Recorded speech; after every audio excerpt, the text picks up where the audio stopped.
দীর্ঘ ১৭ বছরের নির্বাসিত জীবন কাটানোর পর আজ অবশেষে দেশে ফিরেছেন বিএনপির এই ভারপ্রাপ্ত চেয়ারম্যান।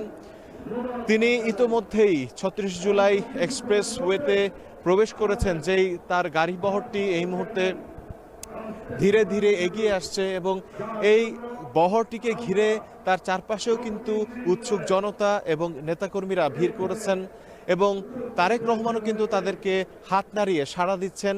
তিনি এর জানান দিচ্ছেন যে তাদের উপস্থিতিতে তারেক রহমান নিজেও গর্বিত এবং তিনি খুশি হয়েছেন এবং একই সাথে তার যে নেতাকর্মী ভক্তকুল রয়েছে তারাও কিন্তু জানানোর চেষ্টা করছেন যে এতদিন পর তিনি দেশে এসেছেন, তারপরও তার জন্য তাদের যে ভালোবাসা, তাদের যে সমর্থন, সেটি কিন্তু এক বিন্দু কমেনি।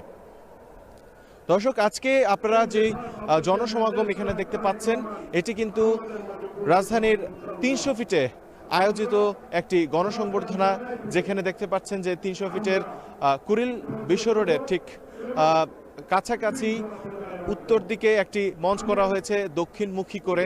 সেই মঞ্চটি কিন্তু ৪৮ ফিট বাই ৩৬ ফিট, একটি বিশাল মঞ্চে আর কিছুক্ষণ পরেই তারেক রহমান উপস্থিত হবেন এবং কথা বলবেন তার নেতাকর্মীর সাথে, কথা বলবেন পুরো দেশবাসীর সাথে।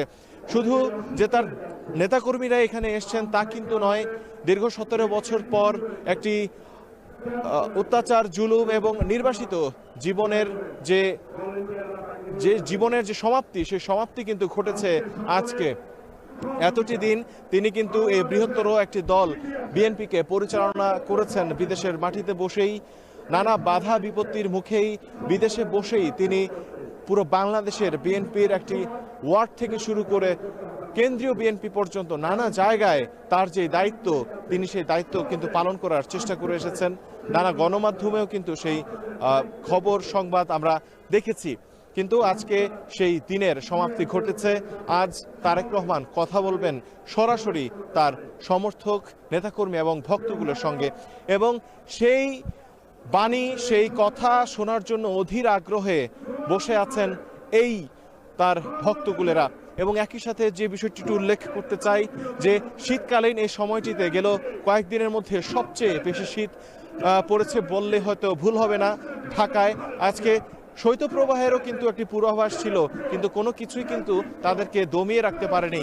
তারা বেশ কয়েকদিন যাবৎ, যখন থেকে এই মঞ্চ তৈরির কার্যক্রম শুরু হয়েছিল, তখন থেকেই কিন্তু এই নেতাকর্মীরা এখানে এসে জড়ো হচ্ছিলেন, কাজ তদারকি করছিলেন, তারা নিজেদের মধ্যে আনন্দ ভাগাভাগি করে নিচ্ছিলেন। কারণ তাদের মধ্যে যে উদ্দীপনা, যে উচ্ছ্বাস কাজ করছিল, তাদের যেন আর তর সইছিল না। ১৭টি বছর তারা নানা স্লোগানে রাজপথ কাঁপিয়ে রাখার চেষ্টা করেছেন। তারা তারেক রহমানকে নিয়ে নানা ধরনের নানামুখী স্লোগান দিয়েছেন, যে স্লোগান আজকে বাস্তবে রূপ নিতে যাচ্ছে। এর মধ্যে অন্যতম একটি স্লোগান ছিল যে তারেক রহমান বীরের বেশে আসবে ফিরে বাংলাদেশে।